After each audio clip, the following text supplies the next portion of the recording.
Hello everyone.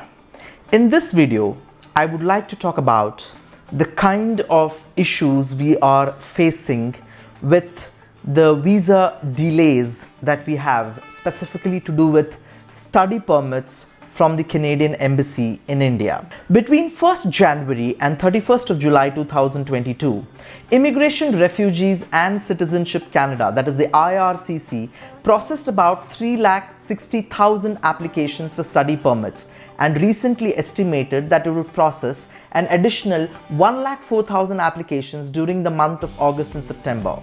The number of applications as well as the number of granted study permits continues to rise above pre-pandemic levels this year, but there is still a substantial backlog of files awaiting processing.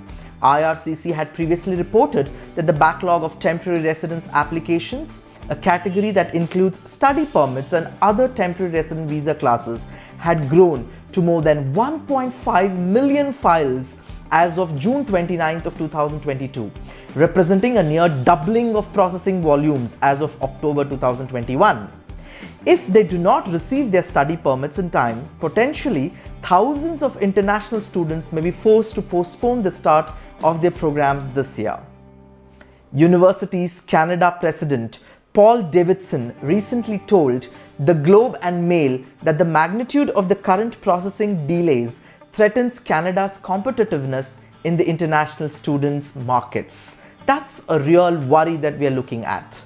The universities have done an outstanding job of marketing themselves online and enrolling students online is what he said. That is 90% of what they must do. And then, if we can't, the students get onto the campus, it's a blow not only for universities but also for higher education in general. This is the third or fourth consecutive fall in which we have been unable to meet our visa processing goals, is what he also mentioned. In addition to domestic criticism, the Indian government is pressuring Canadian immigration officials to make faster progress on the backlog. The Economic Times recently reported that the Indian High Commission in Ottawa has requested that the Canadian government investigate the problems faced by college students enrolled in Canadian universities who are unable to attend classes due to delays in the processing of their visas and the study permits that they need to travel to Canada. The Times of India also recently reported that a family in the Indian city of Gurugram has been waiting for their son's study permit for several months. They said, "We applied for the study permit visa, that is the SDS, because we were told that it would be faster than the regular stream and that my son would receive the visa probably within 45 days. However, it's been more than 3 months and the document has not yet arrived, nor is there an update. There's a lengthy line and cases have been pending since the beginning of May, and I have no idea when my son, who was supposed to enroll in a business undergraduate program in the University of British Columbia, would be able to travel." This is the story of many students and parents that we get to hear.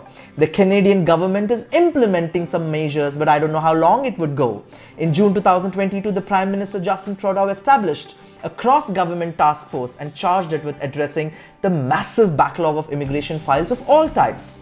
Immigration Minister Sean Fraser stated on August 29th, during an update on the task force progress, that the IRCC was taking steps to improve services and reduce processing times, but I don't know how true and what is the story behind it.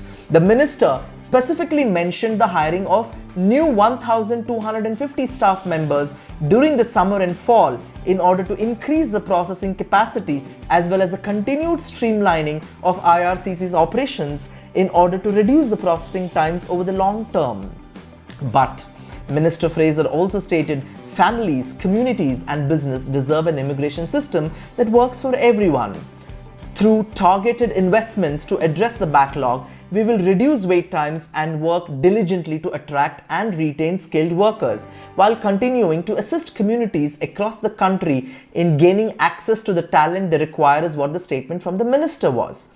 But unfortunately, we have been seeing and we have been observing that the students have a big blow because of this, and it is jeopardizing their mental health. They are stressed. they don't know what would be, because universities are not accepting to defer the admissions. Many universities have even stated that they would not be allowing to take classes online, and this has left the students in a big limbo. God knows what is the solution to this. It's just a wait and watch kind of a situation, and I hope something that both the governments do in terms to assist students to reach on time for their classes. Thank you so much.